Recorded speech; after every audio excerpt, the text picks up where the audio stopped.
പുറപ്പാട് അദ്ധ്യായം 7. ഫറവോയുടെ മുമ്പിൽ. കർത്താവ് മോശയോട് പറഞ്ഞു, ഇതാ ഞാൻ ഫറവോയ്ക്ക് നിന്നെ ദൈവത്തെ പോലെ ആട്ടിയിരിക്കുന്നു. നിന്റെ സഹോദരനായ അഹറോൻ നിന്റെ പ്രവാചകനായിരിക്കും. ഞാൻ നിന്നോട് കൽപ്പിക്കുന്നതെല്ലാം നീ അഹറോനോട് പറയണം. ഫറവോ തൻ്റെ രാജ്യത്തിൽ നിന്ന് ഇസ്രായേൽക്കാരെ വിട്ടയറ്റാൻ വേണ്ടി നിന്റെ സഹോദരൻ അഹറോൻ അവനോട് സംസാരിക്കട്ടെ. ഞാൻ ഫറവോയുടെ ഹൃദയം കഠിനമാക്കും. ഈജിപ്ത് രാജ്യത്ത് വളരെയേറെ അടയാളങ്ങളും അത്ഭുതങ്ങളും പ്രവർത്തിക്കും. എങ്കിലും ഫറവോ നിങ്ങളുടെ വാക്ക് കേൾക്കുകയില്ല.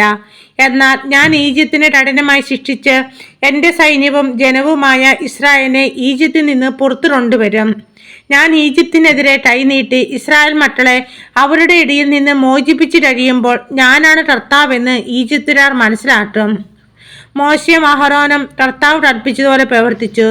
അവർ ഫറവോയോട് സംസാരിക്കുമ്പോൾ മോശയ്ക്ക് 80 അഹറോന് 83 വയസ്സായിരുന്നു. വടി സർപ്പമായി മാറുന്നു. കർത്താവ് മോശയോടും അഹറോനോടും പറഞ്ഞു, ഫറവോ നിങ്ങളോട് ഒരടയാളം ആവശ്യപ്പെടുന്ന പക്ഷം നീ അഹറോനോട് നിന്റെ വടിയെടുത്ത് ഫറവോയുടെ മുമ്പിലിടുക എന്ന് പറയണം. അത് സർപ്പമായി മാറും.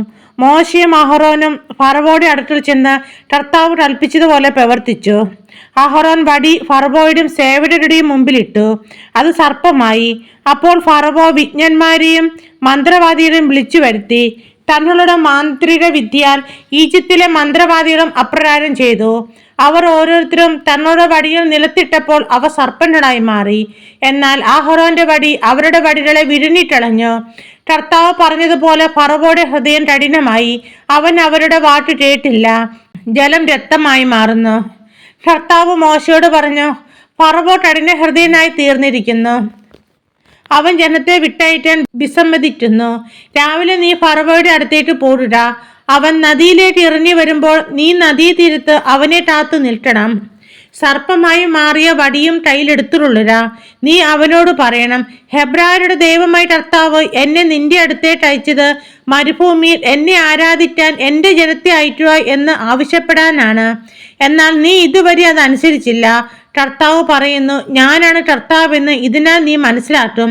ഇതാ എൻ്റെ കയ്യിലുള്ള വടി കൊണ്ട് ഞാൻ നൈലിലെ ജലത്തിന്മേൽ അടിക്കും. ജലം രക്തമയമായി മാറും. നദിയിലെ മത്സ്യങ്ങൾ ചത്തുപോടും. നദി ദുർഗന്ധം വമിക്കും. നദിയിൽ നിന്ന് വെള്ളം കുടിക്കാൻ ഈജിപ്തുകാർക്ക് കഴിയാതെ വരും. കർത്താവ് മോശയോട് ആജ്ഞാപിച്ചു, അഹറോനോട് പറയുക, നീ വടി കയ്യിലെടുത്ത് നിന്റെ കൈ ഈജിപ്തിലെ ജലത്തിന്മേൽ അവിടുത്തെ നദികളുടെയും അരുവികളുടെയും കയ്യങ്ങളുടെയും കുളങ്ങളുടെയും മേൽ നീട്ടുക. ജലം രക്തമായി മാറും. ഈജിപ്തിലെന്നും മരപാത്രങ്ങളിലും കൽപാത്രങ്ങളിൽ പോലും രക്തം കാണപ്പെടും. കർത്താവ് കൽപ്പിച്ചതുപോലെ മോശയും അഹറോനും പ്രവർത്തിച്ചു. ഫറവോയുടെയും അവന്റെ സേവകരുടെയും മുൻപിൽ വെച്ച് അവൻ വടി ഉയർത്തി നദീജലത്തിന്മേൽ അടിച്ചു. നദിയിലുണ്ടായിരുന്ന ജലമെല്ലാം രക്തമായി മാറി.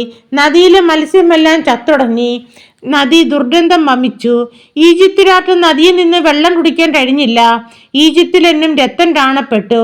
ഈജിപ്തിലെ മന്ത്രവാദികളും തങ്ങളുടെ മാന്ത്രിക വിദ്യയാൽ അപ്രകാരം ചെയ്തു. കർത്താവ് പറഞ്ഞതുപോലെ ഫറവോ കൂടുതൽ കഠിന ഹൃദയനായി. അവൻ അവരുടെ വാക്ക് കേട്ടുമില്ല. ഫറവോ തൻ്റെ കൊട്ടാരത്തിലേക്ക് മടങ്ങിപ്പോയി. ഇക്കാര്യം അവൻ ഗൗനിച്ചില്ല. നദീജലം കുടിക്കുക അസാധ്യമായി തീർന്നപ്പോൾ ഈജിപ്തുകാർ കുടിക്കാൻ വെള്ളത്തിനു വേണ്ടി നദീതീരത്ത് കുഴികളുണ്ടാക്കി. കർത്താവ് നദിയെ പ്രഹരിച്ചിട്ട് 7 ദിവസം കഴിഞ്ഞു.